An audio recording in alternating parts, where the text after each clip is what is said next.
gens qui sont posés dans le stud. Bonjour et bienvenue dans ce nouveau numéro de Expliquer à un investisseur. Je suis Jérémy, je suis cofondateur du site crypto-formation.fr, le site qui est là pour vous aider à devenir investisseur dans les crypto-monnaies. Et je suis aussi l'auteur de Comprendre le Bitcoin et investir dans les crypto-actifs. Vous trouverez tous les liens disponibles dans la barre d'informations sous cette vidéo. Donc, qu'est-ce que c'est Aion? Aion, c'est une entreprise qui au départ avait utilisé un token puisqu'il travaille en lien avec la blockchain. Le réseau Aion est un système de blockchain public conçu pour soutenir un avenir où de nombreuses blockchains existent pour résoudre des problèmes sectoriels et sociétaux uniques du monde moderne. Vous allez voir que plus tard dans la vidéo, vous allez comprendre pourquoi est-ce qu'on dit ça. Au départ, leur jeton était basé sur un ERC20, c'est-à-dire sur la blockchain Ethereum, et aujourd'hui, Aion a sa propre blockchain. Donc ils vont surtout aider les développeurs à construire des applications décentralisées, des dApps qui sont résistantes à la censure sur une nouvelle infrastructure qui donne la priorité aux utilisateurs. Et dans cette simple phrase, vous avez les deux leitmotivs de l'entreprise Aion, c'est-à-dire d'avoir quelque chose de assez éthique qui va redonner le pouvoir et un maximum de responsabilité au peuple et enlever tout ça au gouvernement. Et en même temps, faciliter un petit peu les nouvelles structures blockchain. Parmi les problèmes que souhaite résoudre cette entreprise, on va avoir le transfert de données, les informations et les actifs à sécuriser. Ça, beaucoup de cryptoactifs le font, mais vous verrez qu'ils ne font pas que ça. Il y a aussi des difficultés pour les entreprises qui souhaitent se développer, et notamment pour ce qui concerne les applications décentralisées. On a des pays toujours aussi nombreux qui, par leur gouvernement, censurent leur peuple. Du coup, certaines informations ne peuvent pas passer, certains droits ne peuvent pas être observés non plus. Et on a aussi de la perte de vie privée et de la communication des données personnelles qui est de plus en plus la règle aujourd'hui sur Internet. Vous savez que le programme économique aujourd'hui qui a lieu sur Internet est principalement de la vente et de la transmission des données personnelles aux entreprises pour pouvoir vendre aux prospects.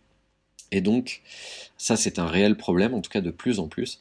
Et parfois, il y a aussi des aggravations au niveau des différentes castes sociales, on va appeler ça comme ça, puisque certains vont pouvoir se protéger de tout ça et d'autres non.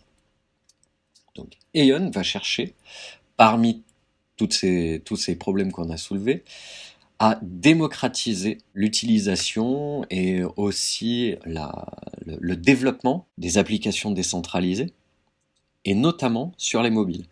Donc pour ça, ils vont utiliser ce qu'ils appellent le Aion Virtual Machine, ou AVM, et ce qui rend possible pour tous les développeurs d'utiliser la blockchain Aion pour créer leurs applications décentralisées, et ce, directement dans un langage Java. Donc, ce langage qui est qui est utilisé majoritairement par beaucoup de développeurs, ici ils n'auront pas obligation d'apprendre des nouvelles choses, ils pourront déjà utiliser ce qu'ils savent faire. Comme on l'a dit, Aion a aujourd'hui sa propre blockchain, donc du coup ça veut dire qu'ils peuvent sécuriser tout ça le plus simplement du monde et garantir eux-mêmes cette prestation. Ce qu'ils vont faire, comme d'autres cryptos, bien évidemment, c'est que les transferts de données, les informations et les actifs seront sécurisés. Ça, on va dire que c'est aujourd'hui une base pour toute crypto qui se respecte. Et même s'il n'y a pas de choses vraiment précises dans ce sens-là, on sait que les deux cofondateurs ont une recherche d'équité sociale et éthique pour leur entreprise et pour ses utilisateurs. Dans cette vidéo, je veux aussi vous parler de deux intérêts en particulier qui vont être la décentralisation des pouvoirs et le respect de la vie privée, sur lesquels s'engage Aion. Comme on le disait tout à l'heure, beaucoup de gouvernements vont chercher à censurer, saboter ou monopoliser des informations, des actifs ou même des pouvoirs. Aion va pouvoir permettre que des informations puissent parvenir à toute personne qui habite n'importe où dans le monde. Et ça, c'est vraiment, on va dire, une bonne position éthique. Et on a aussi le fait qu'ils cherchent à sortir de ce qu'on disait tout à l'heure, ce modèle économique qui est prévalent aujourd'hui sur Internet. Donc ils vont chercher à avoir d'autres façons de rémunération, d'autres façons de sécuriser le respect de la vie privée et donc garantir ce respect de la vie privée et des données personnelles. Alors, est-ce que c'est un projet qui est efficace et qu'en est-il de la réalité du projet? C'est un projet qui est déjà opérationnel puisque vous pouvez le voir sur le net, il y a déjà de nombreux partenaires qui ont recours à la blockchain et Aion.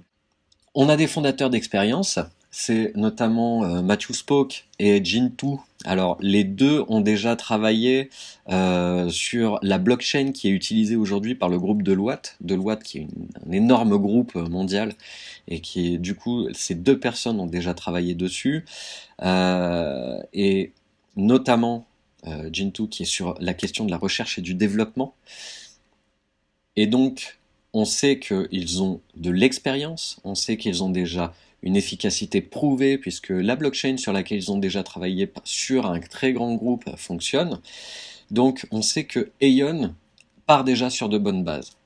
Et on sait aussi par différents articles que je vais tâcher de vous mettre dans la barre d'information qu'ils ont, alors que en 2018, début 2019, beaucoup d'entreprises qui travaillent dans la blockchain ont eu des grandes difficultés pour pouvoir avoir de l'argent en réserve.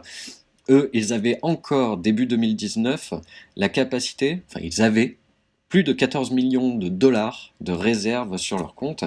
Donc ce qui fait qu'ils pouvaient continuer à aller vers d'autres projets, continuer à recruter. Et ça, c'est quand même plutôt bon signe pour une entreprise quand les autres sont dans des moments difficiles où ils doivent mettre des personnes dehors, voire vendre leurs Ethers qu'ils ont eu lors des ICO. Aion n'a pas eu besoin de faire ça. Qu'en est-il de l'adoption pour le futur? On sait qu'on va avoir une facilitation de l'accessibilité pour les développeurs, notamment parce qu'on disait tout à l'heure l'Aion Virtual Machine qui utilise Java, mais aussi par le marché mobile auquel s'attaque Aion.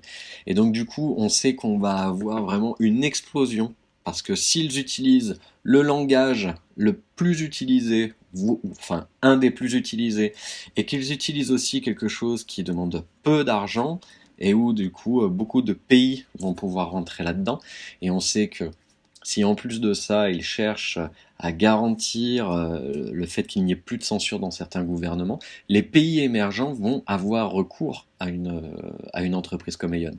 Ils vont entendre parler de ce projet-là, ils vont voir l'éthique qu'il y a derrière, ils vont chercher à utiliser. Voilà, c'est tout pour Aion. Si vous voulez en savoir plus, je vous conseille d'aller voir les autres vidéos et également de cliquer sur le lien qui se situe sous la vidéo pour accéder à 1 heure de formation gratuite sur les crypto-monnaies et le Bitcoin.